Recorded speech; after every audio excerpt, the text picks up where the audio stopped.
Nobody wants to jam with a guitarist who can't comp, and in the beginning everyone sounds bad playing chords, but there are 3 simple rules that will make your comping flow like jazz is supposed to. So in this video I'll show you exactly what those rules are and how you can take simple chords and turn them into real jazz comping.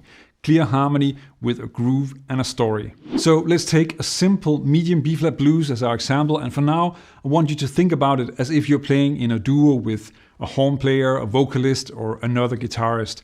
Because when you're comping in that situation, you're not just playing chords, you're responsible for 3 of the main ingredients of the music: the tempo, the groove, and the harmony. All 3 all at the same time. And that's exactly what these 3 rules are going to help you nail. The first rule is be clear. And here that means make it easy for everyone to hear what you're playing, what the time is, and how the groove feels. Really just everything that makes it comfortable to play with you. Let's start with time and rhythm. There's a great Peter Bernstein quote that really nails this. Don't be afraid of the one when you're comping. What he means is that you have to communicate the groove to the soloist and the audience. So stay grounded and play chords on beat 1 often. That's what makes it comfortable to solo over and easy to follow, both for the band and for the audience. Now, when it comes to the notes, in a duo setting, being clear means starting with simple chords that have a bass note, like shell voicings. Something like this.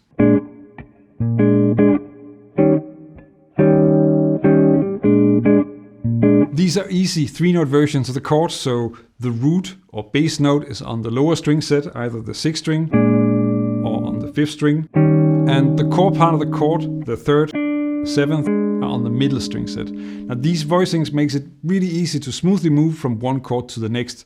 So you can check how B-flat-7 moves to E-flat-7, and I don't need to skip around or search along the neck. Now a trick I use to get the groove across is to split these shell voicings into 2 layers. The bass and the chord. And that's how you get this.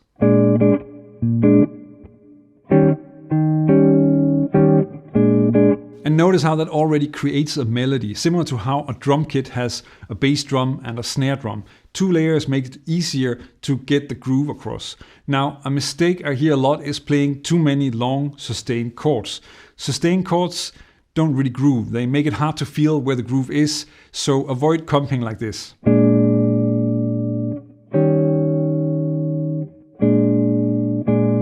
And aim for sounding more like this instead.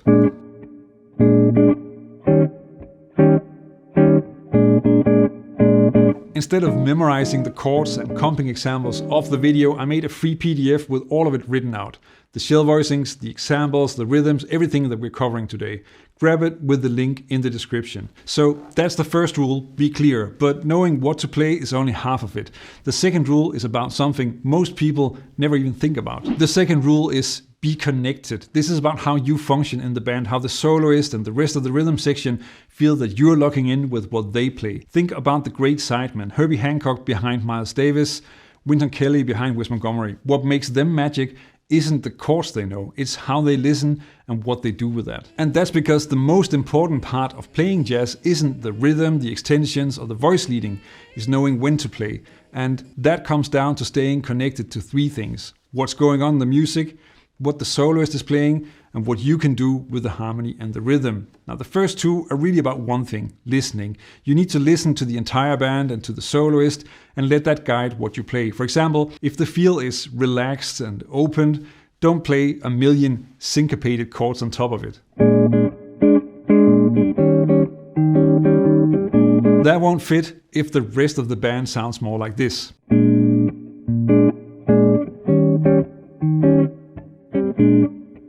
And if the soloist is really busy and playing a lot, you don't have to match that energy. It will sound and feel better if you give them some room and pull back. Just keep it basic.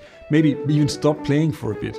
Because if you both play a lot at the same time, you're going to get in the way of each other. But being connected isn't just about listening to others, it's also about listening to yourself.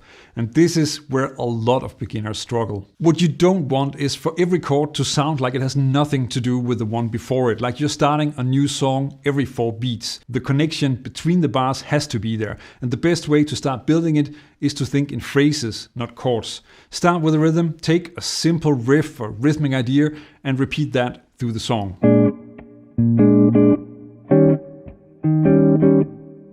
Soloists love this because it's predictable and easy to play off. You can answer or react to it in your solo. Now once you've got that, start to develop and vary it, but keep the longer story running underneath. Check out how I developed the riff from before.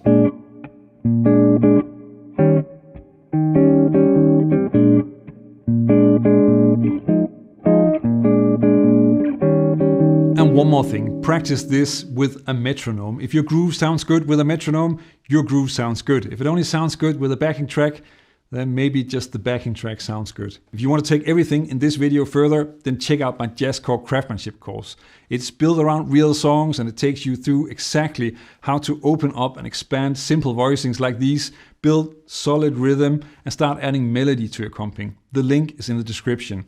Now the third rule is where it all starts to get really fun, because this is where you take everything that you build and start to make it your own, adding personality and energy. The third rule is be creative, and I want to start with something that might surprise you, because we all want to play big, beautiful chord voicings. That's probably what you found interesting about jazz chords in the first place. All the colors, all the extensions, all that sound. But when it comes to chords, if you check, you'll probably be amazed at how most of the players that you admire are actually playing very basic and simple chords most of the time. The groove and the clarity is what matters most. So a good place to start when it comes to being creative is to add some forward motion with some easy and basic passing chords. There's no difficult theory or complicated formulas needed here. I'm really just playing something that's a half step, one fret away from the chord that I want to go to, and using that to drive the progression forward with some nice energy, like this.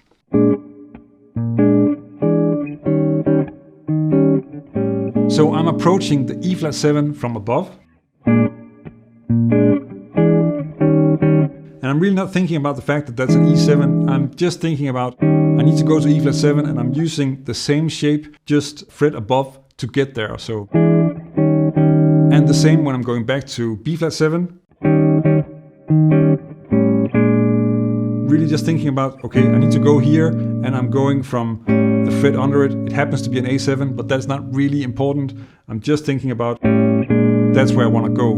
And that's how you want to think about it. Not like a complicated diminished suspension or something like that. We're just moving fret down or fret up. Now remember earlier how I split the shell voicing into two layers, bass and chord? Check out how far you can take that.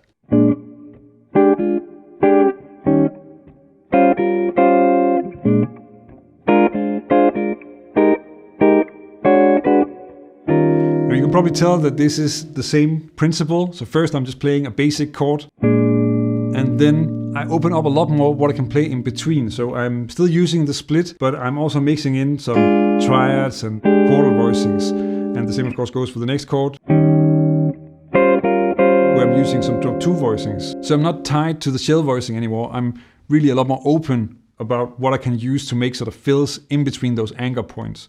Now just to cover what you can do with this, for the B flat 7 you have the basic shell, then the rootless version, then that becomes a triad, a chordal voicing, and then with the 7th here, I'm not sure what that is, but that's also useful to have here. And then we get some drop 2 voicings. And of course you can do the same for the E flat 7. So we have the basic shell, then the rootless shell, and we have the root in the melody, the 9th, the 3rd, which is actually like a triad voicing here, and then 2 drop 2. All of these are things you can use to play interesting chord fills in between those anchor points, and you can also just move out of the position and open it up completely.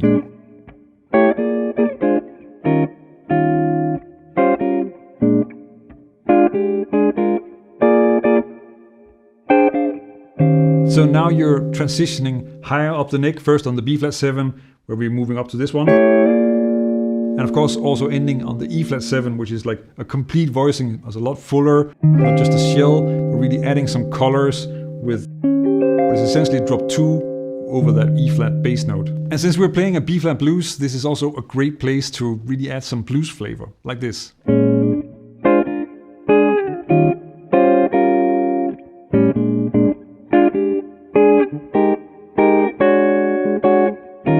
I'm using the same melodic ideas and phrasing that I would use in a solo, so grace notes sliding into the 3rd, short, simple phrases that stay around the triad.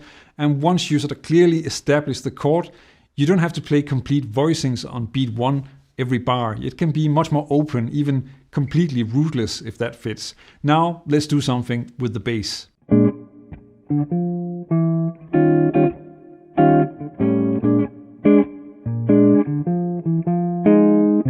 You can add short phrases of bass movement, but you can also go all the way into walking bass and have that quarter note driven groove that really moves the whole thing forward and sounds great.